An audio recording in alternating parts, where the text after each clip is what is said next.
نحمده ونصلي على رسوله الكريم اما بعد فاعوذ بالله من الشیطان الرجیم بسم اللہ الرحمن الرحیم۔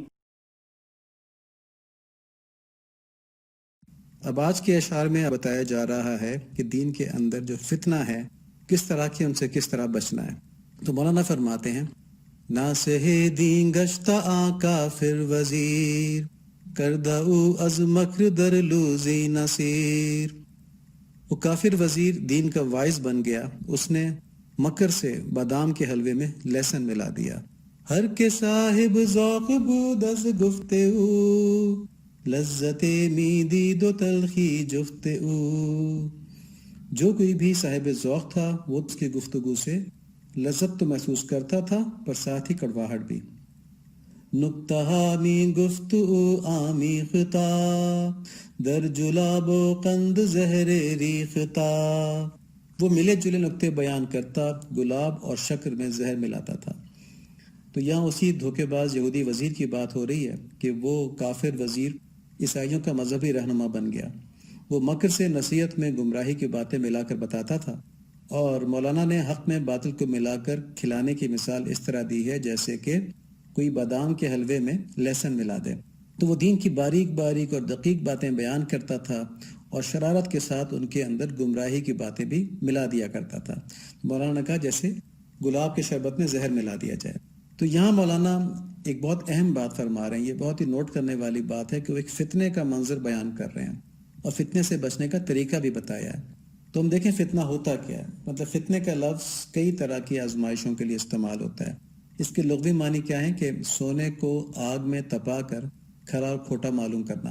اس کو فتنہ کہا جاتا ہے کہ اس کو آگ میں تپایا اور پھر اس کی پراپرٹیز تپنے کے بعد آتی ہیں، اس سے اندازہ لگایا جاتا ہے کہ یہ سونا ہے یا اس کے اندر کھوٹ ہے۔ اور فتنے کا لفظ اور اس میں کس طرح استعمال ہوتا ہے کہ آخرت کی کامیابی کے لحاظ سے انسان کی جو قلبی حالت ہے اور جو دین پر اس کی استقامت ہے اس کو آزمانا، مشکلات پہنچا کے اس کو آزمانا کہ اس کی قلبی حالت کیسی ہے اور دین پر اس کی استقامت کیسی ہے، اس آزمائش کو فتنہ کہا جاتا ہے۔ تو یہ اس سے مماثلت ہوگی کہ بھٹی میں جلا کے سونے کے بارے میں معلوم کرنا کہ سونا کیا ہے اور کھوٹ کیا ہے۔ تو انسان کا اصل انسان کیا ہے اور اس کے اندر کھوٹ کیا ہے وہ معلوم ہو جاتا ہے۔ ان مشکلات میں گمراہی کے اسباب شامل ہیں، ذہنی اور جسمانی تکالیف شامل ہیں، مجبوریاں شامل ہیں، محبتیں شامل ہیں، نعمتیں شامل ہیں، معاشرتی دباؤ شامل ہیں۔ یہ سب کچھ آزمائش ہے، سب کچھ فتنہ ہے۔ جیسے قرآن شریف کے اندر ایک آیت بھی ہے کہ تمہارے مال اور تمہاری اولاد میں تمہارے لیے فتنہ ہے، اور وہ کس طرح سے ہے کہ ان کی محبت میں کہیں تم دین چھوڑ کے یا دین کے خلاف کوئی بات نہ کر لو۔ تو اگر دنیاوی دکھ اور مشکلات جھیل کر بھی انسان اللہ تعالیٰ کی محبت اور اطاعت میں ثابت قدم رہا تو وہ اس بھٹی سے کندن بن کر نکل گیا اور کامیاب ہو گیا۔ اور اللہ تعالیٰ نے ہم کو ان آزمائشوں کے بارے میں خبردار کیا ہوا، یہ نہیں کہ کوئی اچانک آ رہی ہے، کوئی ان سین پیپر آ رہا ہے، کوئی سرپرائز ٹیسٹ ہو رہا ہے، بتایا ہوا تمہارے ساتھ زندگی میں ایسا ہوگا۔ سورہ بقرہ کے اندر آیت نمبر 214 ہے، ام حسبتم ان تدخلوا الجنة ولما يأتكم مثل الذين خلوا من قبلكم مستهم البأساء والضراء وزلزلوا حتى يقول الرسول والذين آمنوا معه متى نصر الله ألا إن نصر الله قريب۔ کیا تم یہ گمان کیے بیٹھے ہو کہ جنت میں چلے جاؤ گے حالانکہ اب تک تم پر وہ حالات نہیں آئے جو تم سے اگلے لوگوں پر آئے تھے،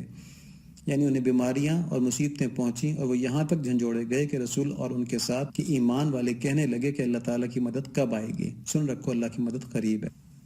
اسی طرح سورہ آل عمران کے اندر آیت نمبر 142 ہے، ام حسبتم ان تدخلوا الجنة ولما يعلم الله الذين جاهدوا منكم ويعلم الصابرين۔ کیا تم یہ سمجھ بیٹھے ہو کہ تم جنت میں چلے جاؤ گے حالانکہ اب تک اللہ تعالیٰ نے یہ ظاہر نہیں کیا کہ تم میں سے جہاد کرنے والے کون ہیں اور صبر کرنے والے کون ہیں۔ تو یہاں پر آزمائشوں کے بارے میں اللہ تعالیٰ نے بتایا ہے کہ یہ ہم پر آئیں گی اور اس پہ ہمیں معلوم ہوگا کہ ہم جنت کے قابل ہیں کہ نہیں۔ اور اسی سلسلے میں کچھ احادیث بھی ہیں کہ نبی صلی اللہ علیہ وآلہ وسلم نے اپنی امت کو فتنوں سے آگاہ فرمایا تھا تاکہ امت ان سے بچنے کا اہتمام کر سکے۔ ایک حدیث حذیفہ رضی اللہ تعالیٰ عنہ فرماتے ہیں کہ میں نے رسول کریم صلی اللہ علیہ وآلہ وسلم کو یہ فرماتے ہوئے سنا کہ لوگوں کے دلوں پر فتنے اس طرح ڈالے جائیں گے جس طرح چٹائی کے تنکے ہوتے ہیں،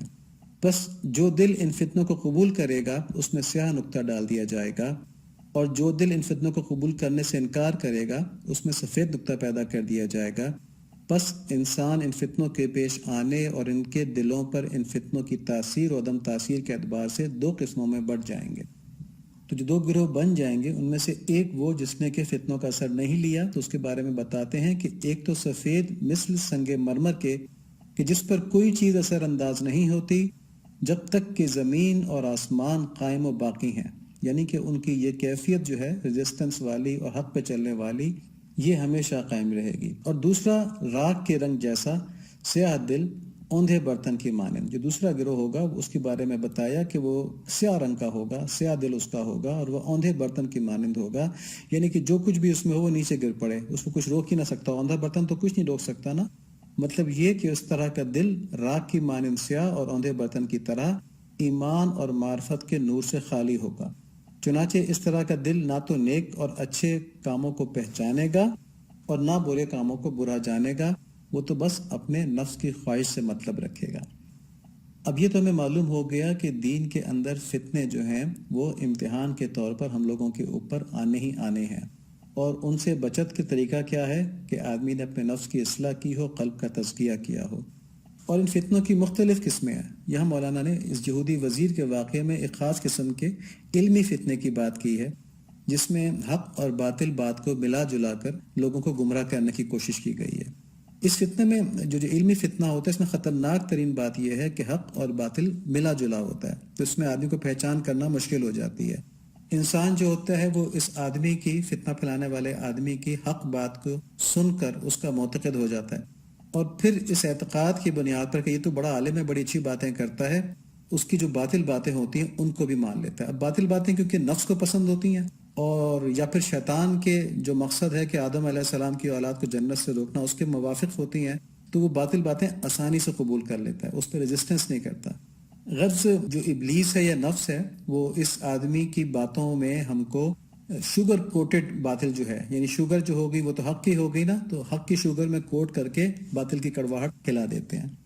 تو اس میں نفس اور شیطان دونوں شامل ہوتے ہیں۔ تو نفس کے دھوکے کی مثال یہ ہے کہ کوئی آدمی نماز کے آداب، فرائض، واجبات اور اس کی ضرورت کے اوپر بڑی دقیق، گہری باریک باتیں کھول کر بیان کرے، بڑے دیدہ زیب انداز میں بیان کرے، دل پسند انداز میں بیان کرے، اور اس کی علمی قابلیت سے لوگ اس کے معتقد ہو جائیں، اور پھر وہ پردے کے اوپر یا شراب کے اوپر جو احکامات ہیں یا بد نظری کے اوپر جو احکامات ہیں ان کے بارے میں غلط دلائل دے دے، کہے کہ مطلب یہ اس طرح سے نہیں، جس طرح کے لوگ بتاتے ہیں کہ شریعت میں پردہ بھی ہے، شریعت میں شراب پینا حرام ہے، بد نظری کرنا حرام ہے، ٹھیک ہے۔ اب جن لوگوں کے دل جو ہیں وہ نفس امارہ کے تابع ہیں، وہ نماز کے مسائل کے بارے میں اس شخص کی جو علمیت ہے اس سے انہوں نے اپنے ذہن کو مطمئن کر لیا کہ یہ عالم آدمی ہے، اس کو سند بنا کر وہ اعمال جو ان کے نفس کو پسند ہیں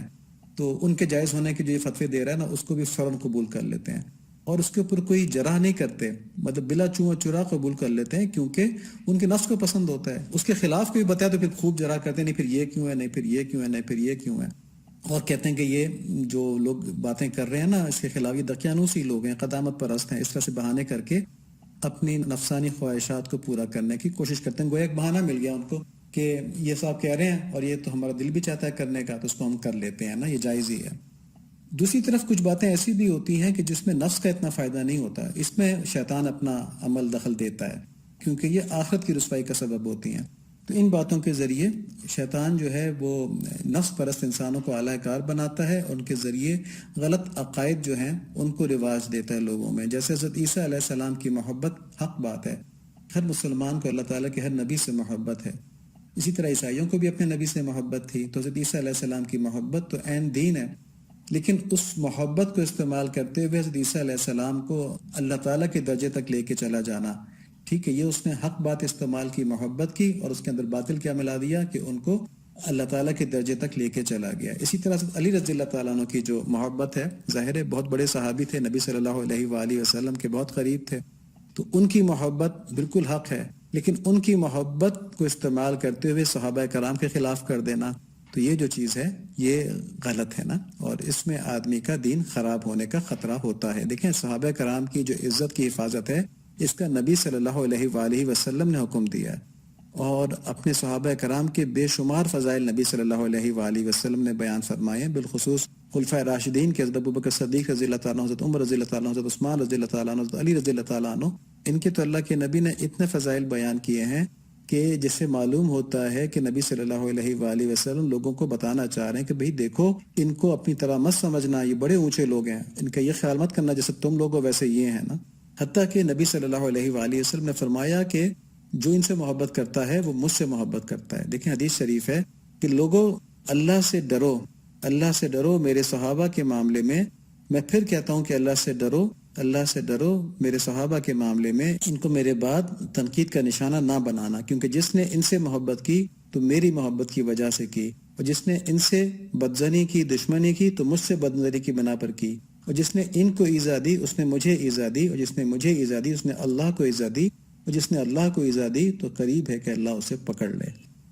اور یہ بھی فرمایا کہ تم میں سے بڑے آدمی کی بڑی سے بڑی جو نیکی ہے وہ میرے صحابی کی چھوٹی سے چھوٹی نیکی کا بھی مقابلہ نہیں کر سکتی۔ تو فرمایا کہ میرے صحابہ کو برا بھلا نہ کہو، تم میں سے ایک شخص احد پہاڑ کے برابر سونا بھی خرچ کر دے تو ان کے ایک سیر جو کو نہیں پہنچ سکتا، اور نہ اس کے عشر عشیر کو۔ یہ باتیں یہاں پہ صحابہ کرام کے بھی شان میں اس لیے کی گئیں کہ ایک بہت بڑا فتنہ یہ بھی ہے کہ صحابہ کرام کی شان میں گستاخی کی جائے، جس سے بچنا چاہیے۔ اور ہمارا آج کا لیکچر کیونکہ فتنوں سے متعلق ہی ہے تو اس میں یہ بات کرنا بھی ضروری تھی۔